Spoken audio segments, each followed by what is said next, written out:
Hi. So I parked my bike in this forest to get some time to talk to you about the deep stuff beneath all of the planning and structure and things.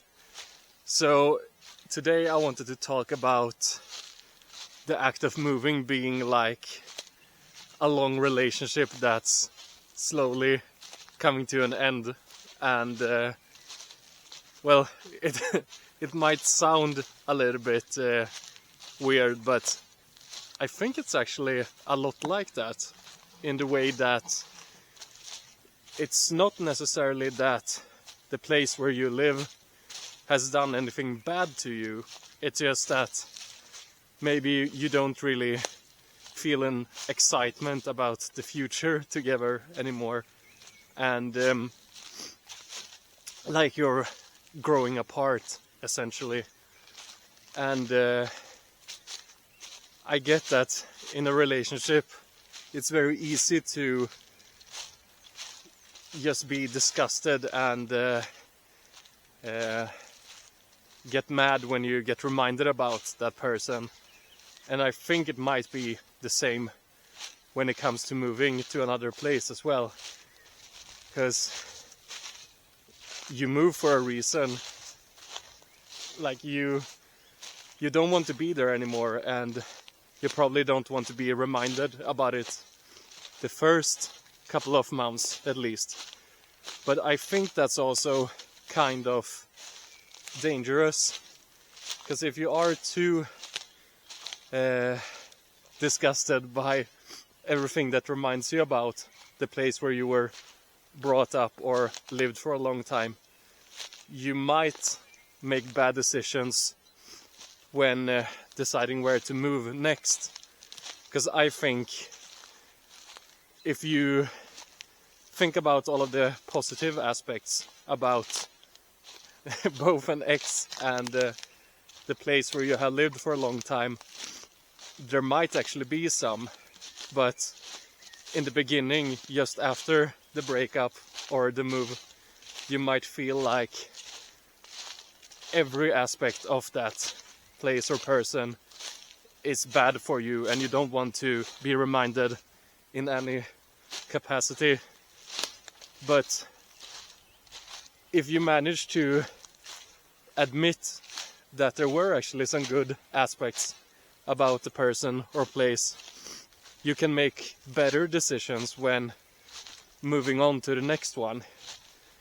And like if you take Linköping, for example, in my case, there are a lot of aspects about the nature and some of the people and like some of the leisure activities that you can do here that I actually like.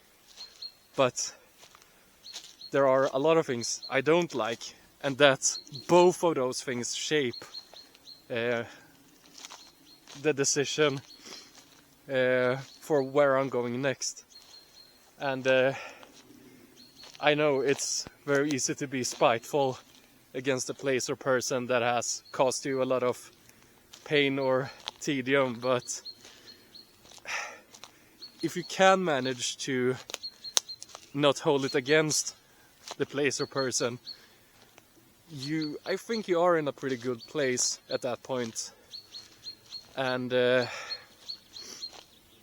like, I know that there are like abusive people, and there are places that have pretty much no redeeming qualities, but in every other case I think it's really good to try to find those things that actually were good, and just own up to that you actually like those things. Yeah, I guess I have been rambling on for a while, but I really like talking in this way and experiencing this place for the last time. Maybe not ever, but in a very long while. I can probably show you a little bit how it looks from my perspective.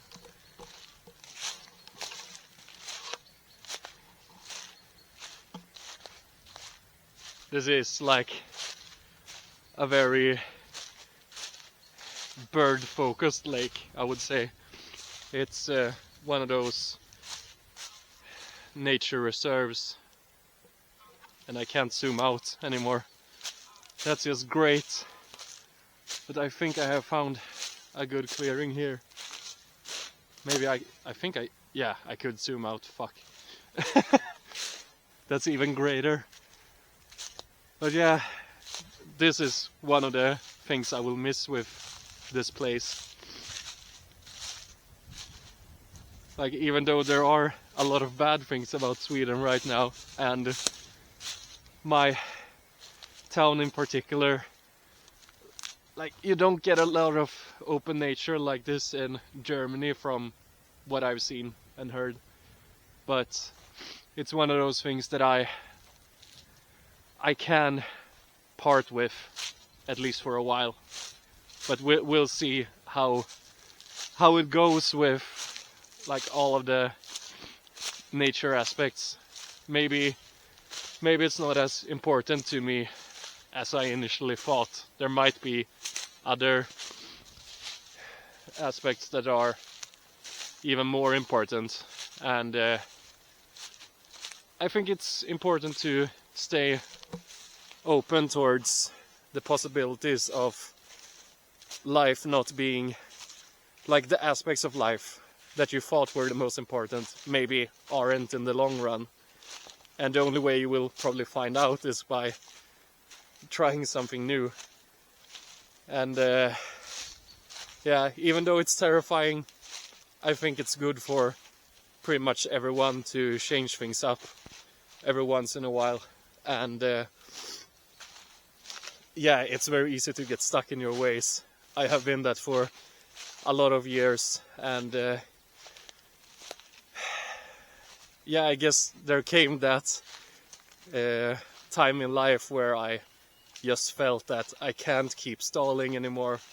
Like, I have to do something about this, because I felt like I was pretty sure what I want in the end, like a good career, a family, and yeah, a pretty normal life, but I don't want it here. Like, I don't want to meet the right person and have kids and get stuck in the town where I've lived for my whole life, for over 30 years. Like, I knew that, and because of that I actively refused to nail things down and like meet someone and find the right job for me. It was just a defense mechanism to not get stuck here. And when that happens, I think it's really important to ask yourself, is it worth stalling anymore? Should I stay? In my case, no. But in other people's case, it might be the right thing to stay. Maybe you don't really need to change your environment. Maybe it's something else that's wrong, but in my case I felt like the environment was the thing that was most wrong. And even though there were aspects that I could improve in by staying in the same place, it wouldn't be enough for me. So that was what made me make this decision. And I would have preferred to not have to move to another country, because I don't like ripping everything up with the roots, but since I came to the decision that this is what I need to do, well, I just have to do it. So, but yeah, if you can be lucky by staying in the same place, I really envy you, because I couldn't find it in myself to do that. But I think that's it for this walk. I feel like it's getting dark pretty soon, and I don't want to get stuck in these woods, even though they're not that far away from where I live. But yeah, it's not the most friendly roads for cycling right now, I think, so I better get back. But it was nice talking to you and showing you a little bit of the nature in my area. Now I think there are some people poking a goose or something over there, so I should tell them to stop. But yeah, goodbye.